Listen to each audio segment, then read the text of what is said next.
Ainsi, M. Gröning reçoit lui aussi ses pensées et sa mission directement d'une puissance supérieure. C'est un maître de la vie intérieure de l'âme, un connaisseur de l'âme profonde, non pas par l'étude, mais par un lien direct avec le monde suprasensible.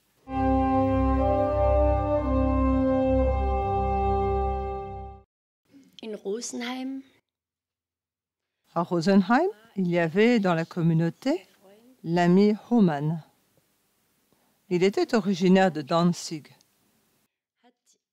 Il était principal d'un collège et professeur d'histoire, et comme hobby, c'était un parascientifique. Il a fait la connaissance de Bruno Gröning à Rosenheim et a rejoint la communauté.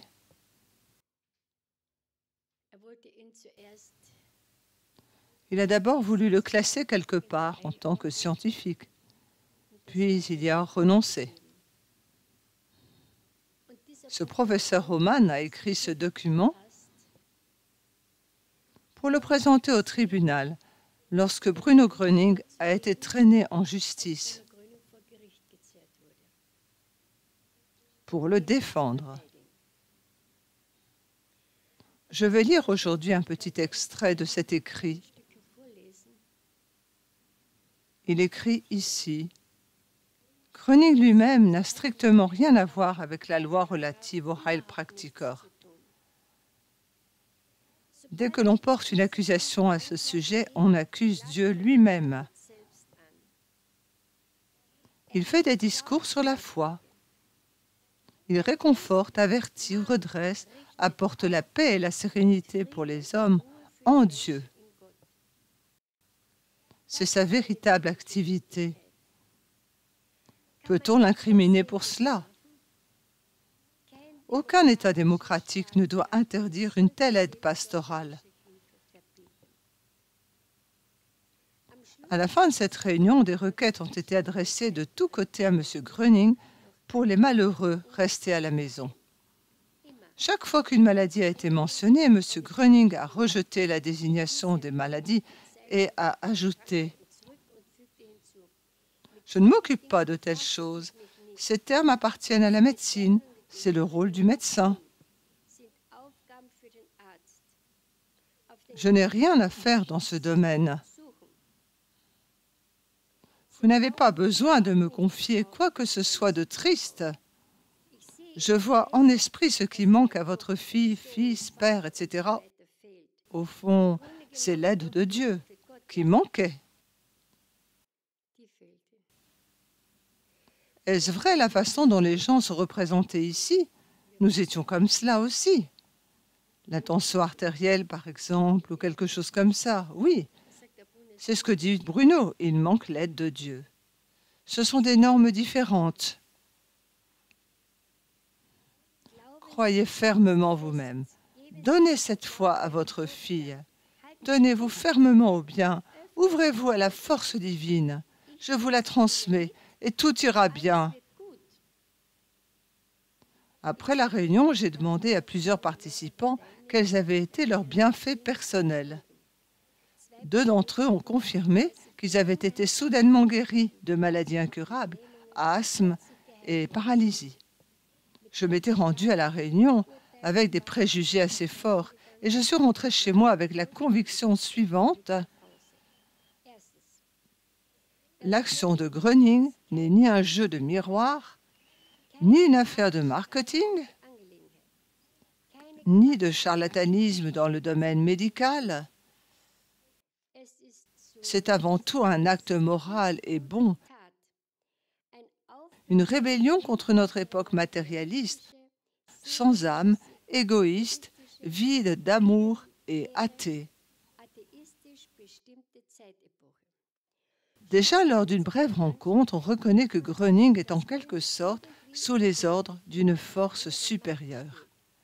Son attitude rappelle l'action des apôtres, comme celle des premiers messagers de la foi dans notre patrie.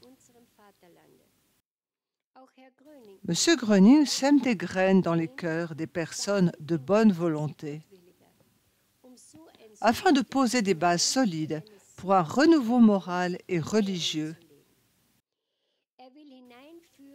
Il veut nous guider vers un monde plus humain, où règne la paix et la sérénité en Dieu. Dans ce sens, il cherche aussi à gagner des personnes de croyances différentes à une profonde vie en Dieu. Il est justement le grand mystique. Le mot mystique vient du grec et signifie secret. Il s'agit du lien direct et secret de l'âme humaine avec Dieu. Le mysticisme considère donc que le cœur du religieux réside dans le lien le plus étroit avec Dieu. Chaque fois que l'ordre divin n'a plus été au centre de l'existence humaine, comme c'est le cas aujourd'hui chez nous, il s'est trouvé des bienheureux pour rappeler à la conscience et au retour au Tout-Puissant. Je considère M. Gröning comme un tel phénomène particulier. Les 2 soirées de communauté suivantes ont considérablement renforcé mon opinion. En partant, j'ai pris la liberté de questionner personnellement M. Gröning. Je lui ai demandé s'il faisait des études privées. Étant donné que les petites phrases simples de ses discours incluaient souvent des résultats scientifiques. Il a répondu « Je n'ai pas besoin de livres. Cela me vient naturellement. » Et du reste, l'homme est incapable de penser, a-t-il ajouté. Les pensées viennent pourtant d'elles-mêmes, y compris à propos de choses tout à fait inconnues. Elles sont tout de même données sans que nous ayons à faire quoi que ce soit. Il a justifié son propos par les exemples suivants. Je savais des années à l'avance que la dernière guerre était perdue pour nous. J'ai également entendu à plusieurs reprises, lorsqu'il s'adressait aux personnes en quête d'aide, « Taisez-vous donc !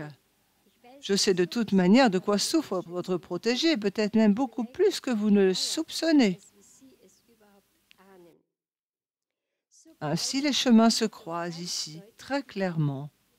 Nous restons des humains ordinaires, naturels, mais lui est l'homme surnaturel, le plus frappant, le cas particulier, celui qui a reçu la grâce de Dieu, l'exception à respecter.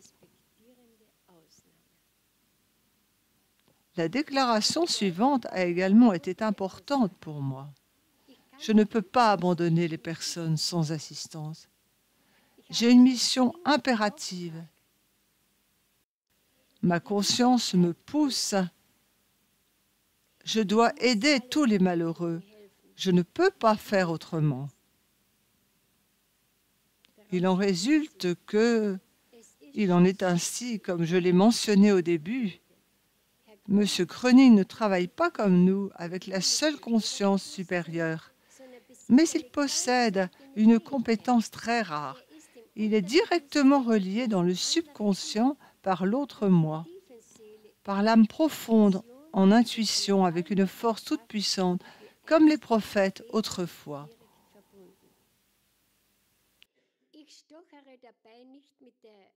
Je ne fouille pas dans le brouillard avec un bâton, mais je me réfère à un théologien très respecté de notre époque. Un érudit de très haut niveau, M. Schmaus, professeur d'université à Munich. Et si l'on parcourt avec attention les volumes marquants de sa doctrine, rigoureusement fondée sur le plan scientifique, et si l'on a souvent écouté ses conférences, on repère facilement la différence entre un génie et une connexion intuitive à Dieu. Un poète talentueux, par exemple, travaille de manière autoritaire. Il puise son inspiration dans son génie. Ses dispositions, c'est-à-dire directement, il est strictement actif. Le prophète ne fait que tenir la plume et les pensées lui sont dictées par une puissance supérieure. Il est passif, résolument inactif. Ainsi, M. Gröning reçoit lui aussi ses pensées et sa mission directement d'une puissance supérieure. Il n'est qu'un homme simple qui a suivi l'école élémentaire et n'a jamais pensé faire des études privées. Comment a-t-il pu générer des faits surnaturels d'une telle ampleur? C'est un maître de la vie intérieure de l'âme, un connaisseur de l'âme profonde, non pas par l'étude, mais par un lien direct avec le monde suprasensible. Il crée le bien et combat le mal. Et si nous voulons rendre justice à l'événement Gröning, nous devons nous débarrasser de la pensée matérialiste. Nous devons ici utiliser consciemment une pensée religieuse et spirituelle. Nous devons reconnaître un monde spirituel divin. Nous devons admettre que M. Gröning reçoit d'un monde supérieur divin des forces suprasensibles divines qu'il émet en permanence, bien qu'il se comporte de manière totalement inactive. C'est pourquoi il dit à chaque heure de communauté, « Je ne fais rien. C'est la force divine qui guérit. »